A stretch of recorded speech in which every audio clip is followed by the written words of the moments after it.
Thompson again with Show CASA Love.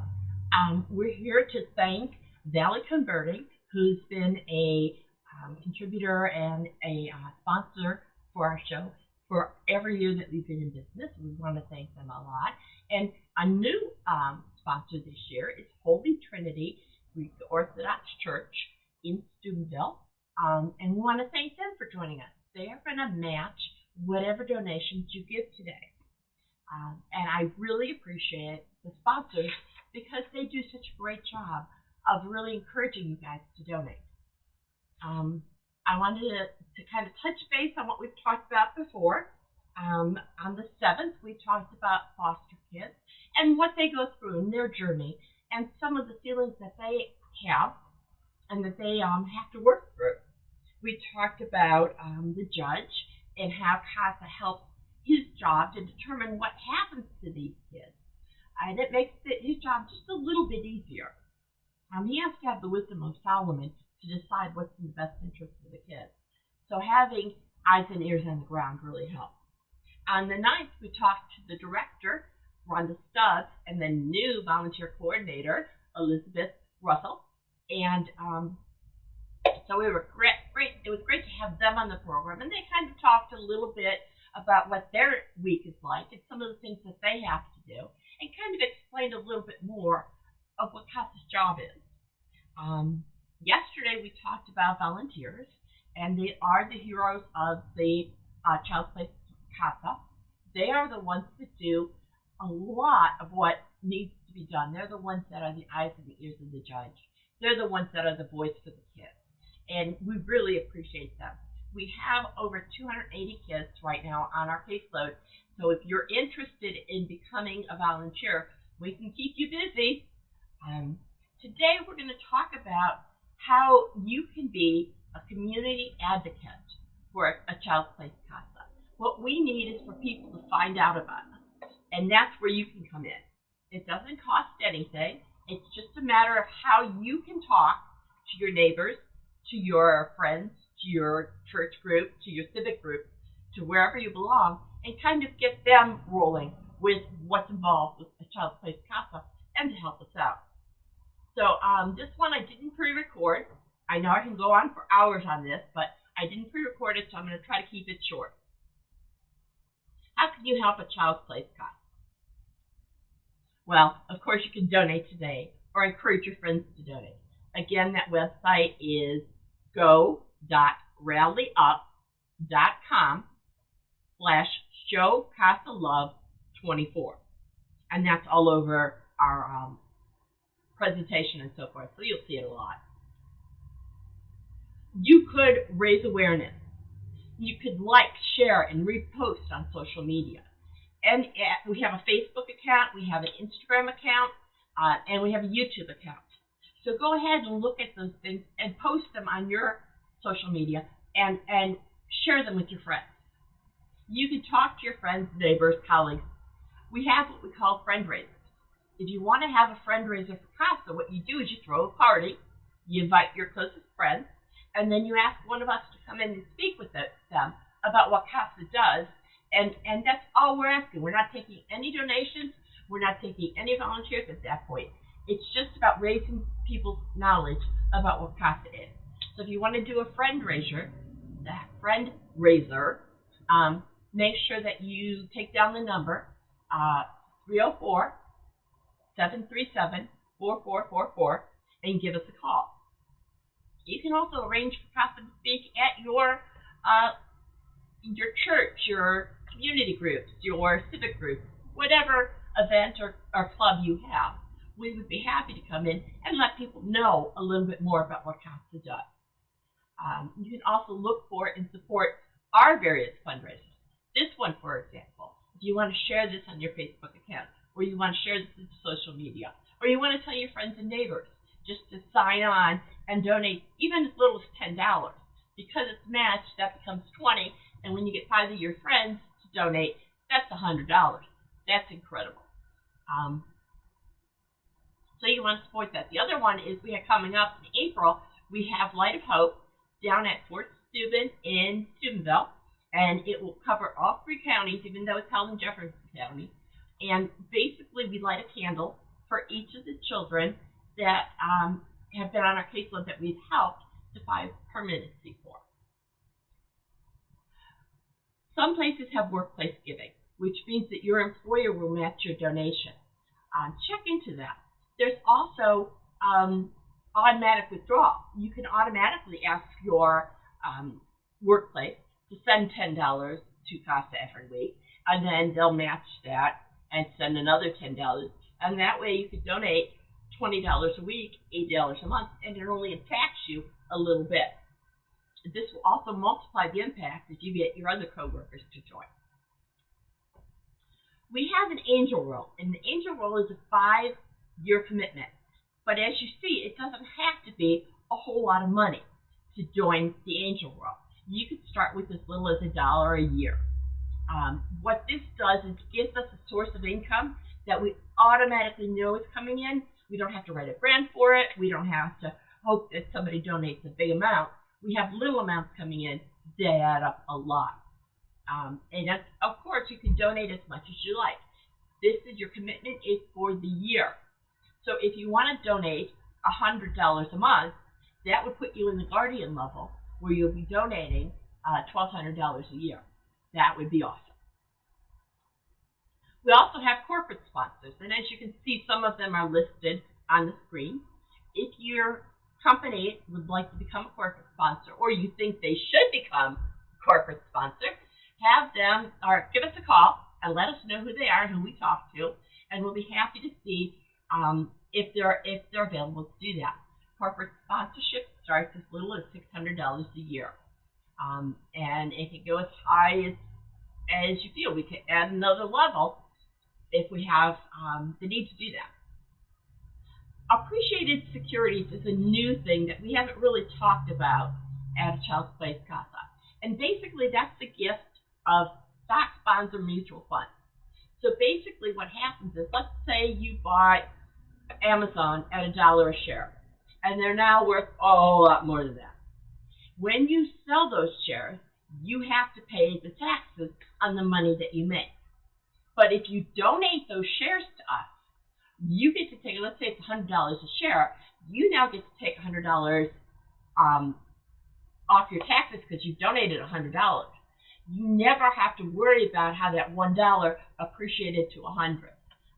So if you play the stock market, if you have bonds, if you have mutual funds, you understand what I'm talking about. You avoid the capital gains taxes, and it's just another way of donating to CASA and saving yourself some money at the same time. NIP credits is something that is very unique to West Virginia. It's for those who live or work in West Virginia. It is tax credit, not deduction, tax credit for those who donate to nonprofits. And the state assigns a certain number of NIP credits to every nonprofit, and so they have a limited amount. I'm happy to say that Child's Place CASA has often gotten extra NIP credits because we keep maxing out. So if you're interested, you can donate or talk to us about donating, and we'll get you signed up for that. That's the Neighborhood Investment Program, if you've heard of it. It's kind of a neat thing for West Virginia. So if your company is in West Virginia or you live in West Virginia, it's a great, great tax savings. Kroger Community Rewards. This is one of my favorites because it doesn't cost anything. It's free. You don't have to do anything different except sign up to have Kroger give your rewards to CASA. And here's how it works. You log in on your website with your Kroger card, and you put in the code VV721, or you type in the name of Child's Place CASA. It'll pull up. And then what they do is Kroger wants to give away X number of amount of donations to the local community. And they take the people who have joined and have assigned it to certain nonprofits, and they give us a percentage of what you spent. So this is an incredible way of donating to CASA without ever spending anything. You don't have to think about it. You sign up once and you're done. We also take in-kind donations, particularly. We use paper like crazy. As Rhonda told us yesterday, 2 days ago, um, we print out everything, every email, every case report, everything gets copied into the paper file. And you say, here it is, 2024, why are we doing that?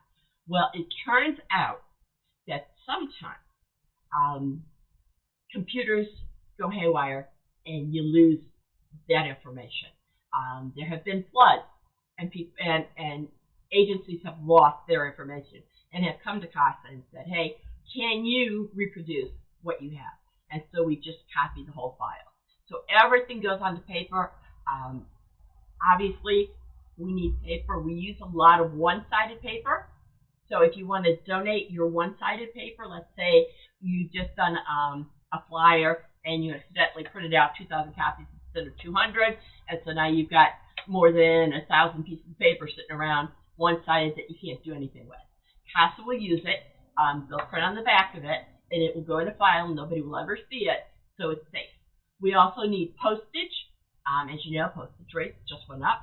We could use gas cards. If we get gas cards, we can give them to our volunteers who sometimes have to travel a great distance. We have kids in Columbus. We have kids in Kentucky. We have kids further in West Virginia. We have kids in Pennsylvania. We have kids all over the country, really. So gas cards are really helpful. And, of course, at Christmas time, we're always looking for gifts for the kids. And the younger kids, it's really kind of easy to get.